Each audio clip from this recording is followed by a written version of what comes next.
speech of ethnicity, and speech of tribalism.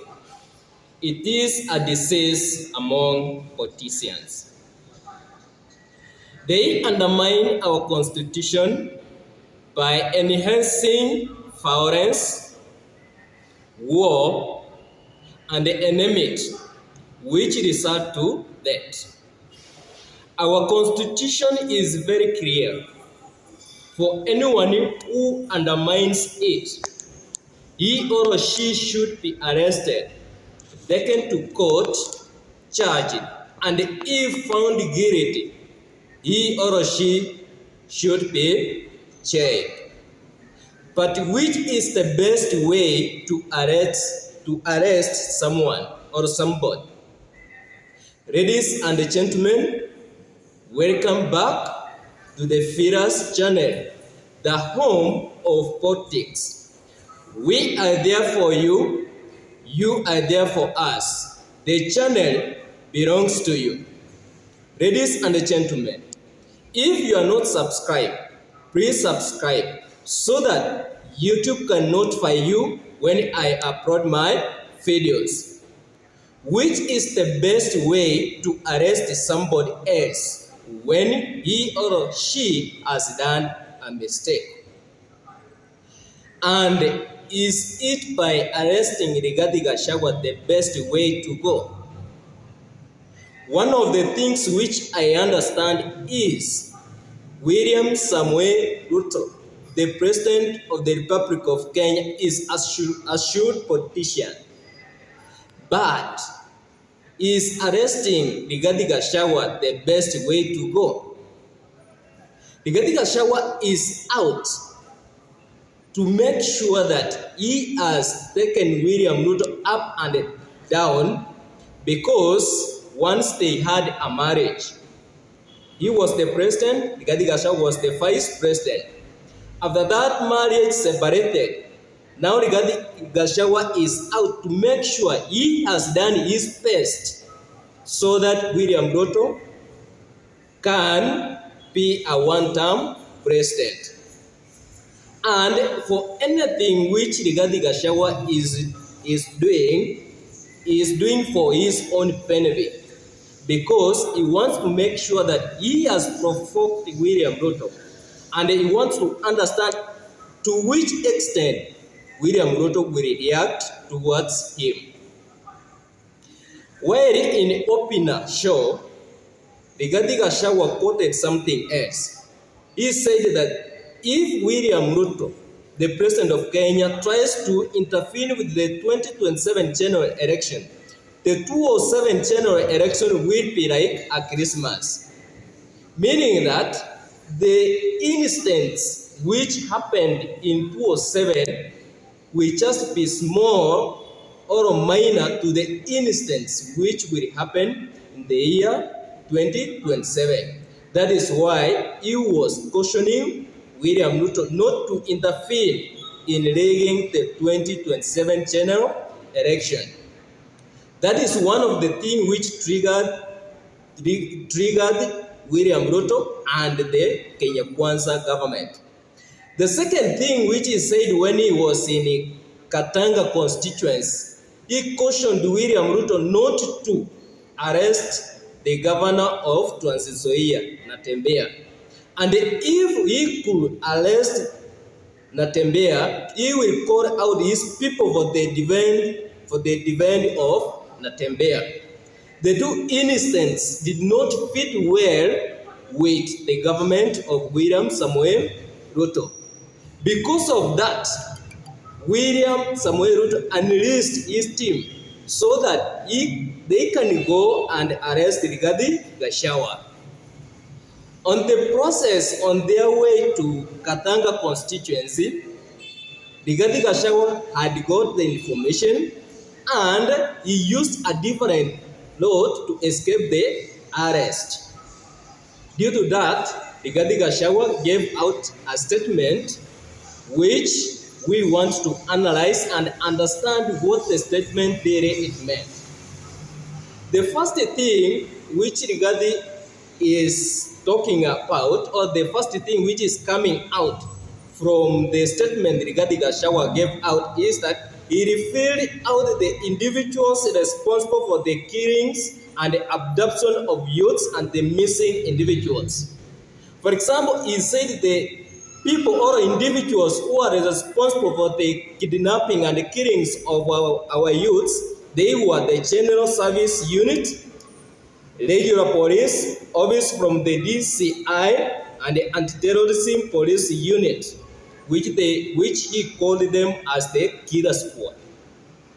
These are the individuals Rigathi Gachagua mentioned that they are responsible for the killings and the abduction which is going on in our country. The second thing which came out clearly is that his life is in danger and there is a plan to eliminate him. According to Rigathi Gachagua, a special highly trained squad was sent to him, and their role was to use biological weapons to poison him with chemicals to paralyze him within 3 months. That is a serious statement. So, after that, then he also added that William Ruto has directed his personnel to be disarmed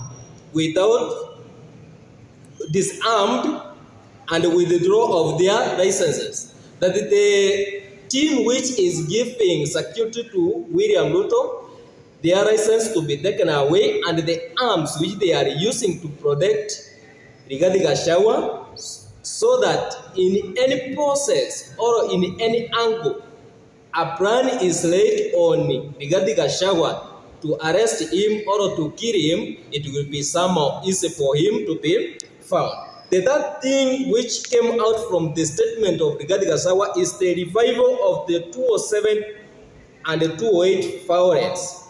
Why am I saying so? Rigathi Gachagua is saying of the Kiambaa Church massacre. We understand that the Kiambaa Church massacre, we had our fellow individuals who were killed in the church, they were burned. Rigathi Gachagua is bringing back the innocent so that to incite his own people to understand that the person who was responsible for the killings of the individuals in the Kiambaa Church is not anybody else other than William Samuel Ruto. The fourth thing which is coming out is that William Ruto is a corrupt president. Why am I saying so? He said that William Ruto is grabbing a 5-acre land inside Ngong Forest, and he intends to put a private hospital and a private hotel, not hospital. So that is another thing which came out from the statement of Rigathi Gachagua he gave. The last thing which came out from Rigathi Gachagua is Rigathi Gachagua is ready to face off Ruto at any cost. After the impeachment, Rigathi Gachagua was very bitter and angry with William Samuel Ruto. And his effort is to make sure that he has made William Samuel Ruto a one-term president. That is why he's ready. He's ready to make sure that William Ruto serves only one term. Ladies and gentlemen, before we move on, I want us to listen to the statement which the Gachagua gave out before we end up this video. From the DCI, the Terrorism Police Unit, the General Service Unit, and the regular police were deployed. These killer squad have been carrying out extrajudicial killings and abductions. Yesterday, they were mobilized and cordoned off and blocked all exits from Gatanga constituency. This squad was armed to the teeth and hooded and with masks to conceal their identity because of the heinous acts they wanted to commit on us. This is despite that there are existing guidelines from the High Court that officers should be in uniform and not conceal their identity. At about 2:30 p.m., we received further intelligence from the deployed patriotic officers who are not in agreement with the information that they had clear instructions to plant arms and weapons in our convoy to provide evidence to arrest us and get evidence that they could charge us with in court. After about 30 minutes, the killer squad was joined by their counterparts who are highly trained in the use of biological weapons. The instructions were to poison me with inhaled chemicals that would paralyze my brain within 3 months. My team and I sought alternative routes as guided by the deployed security personnel, majority of whom are our supporters and opposed to what is going on. We have credible information that President Ruto has directed that my private security personnel be disarmed and be targeted for withdrawal of their licenses so that they can leave me vulnerable to allow room for goons to attack and possibly eliminate me. President William Ruto has expressed ungovernable anger that the state-sponsored goons are being overpowered by my private security personnel who are licensed gun holders. President Ruto is furious that the people of Kenya have not forgotten about the Kiambaa church massacre, where children and women were tortured in the 2007 and /8 post-election violence, and is unhappy that I keep on reminding the people of Kenya of the heinous act. I want to say that although Kenyans forgive each other, they cannot forget this, and there is nothing the president can do about it. The president was also utterly livid that I exposed his grabbing of 5-acre piece of land inside Gong Forest, where he intends to put a private hotel. About my statement on post-election violence, this was a precautionary statement and not incitement. It is based on historical facts and past electoral experiences of 1992, 1997 and 2007 controversial elections, that we must have a free and fair election in 2027. It is my civic duty as a leader to remind IEBC, all agencies and institutions charged with election management, that they must deliver free, fair, verifiable and credible election. I have heard the CS Interior and other pretenders to the throne claim that they will not allow political violence. I urge them to walk the talk. Since November 2024, political violence of great magnitude has been meted on me, my family, and my supporters. Not a single case has been prosecuted. For instance, on 28th November 2024, at a solemn funeral service in Limuru, Kiambu County, I was attacked by organized criminal gangs and a police escort. On 28th December 2024, in Shamata, Nyandaro, an inspector of police, flanked by criminal gangs, threw tear gas canisters at me. On 23rd March 2025, at ACK St. Peter's Cathedral in Nyeri, my convoy was attacked at a church compound by a known criminal gang and a police escort. On 29th March 2025, in Naivasha town, we were attacked by the police. On 6th April 2025, at a church service in Mwik, PCA, hooded goons attacked us inside the church. We dismiss with contempt the loose talk by CS Interior that during the DCP party unveiling, where goons dared to cause chaos were fighting for handouts from us. These were state-sponsored, but fortunately, they were overpowered by security personnel and supporters. The CS has given instructions that instead of arresting the said goons, they disarm my security personnel to give goons free access to me and my supporters in future occasions. Let it be known that our party DCP has organic support, and we do not pay supporters to attend our meetings the way the government is doing to people to attend their meetings.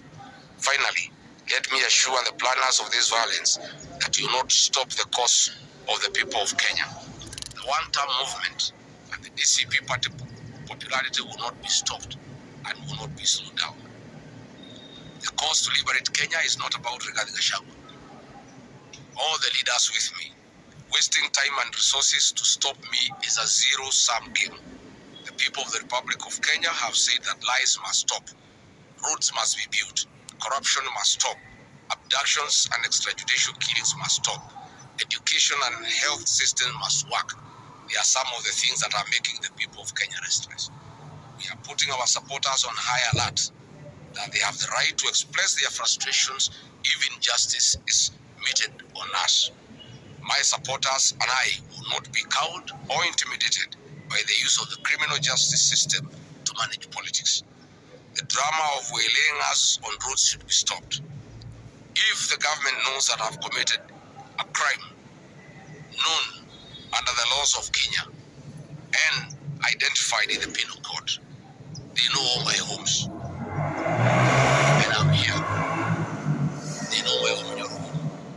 They don't need to waylay me on the road. Let them just come here, and if we have committed a crime, they can come and arrest me and take whatever action that they want to take. That is the end of the statement. Ladies and gentlemen, that is the statement of regarding Gachagua, and we have looked the outcome of that statement, and I want to apologize for the noise around. I hope you will bear with the situation. So, ladies and gentlemen, I will come with the next video tomorrow. The issues going between Kenya and Tanzania. We will know what is going on. Till next time, this is the Firas channel. Thank you.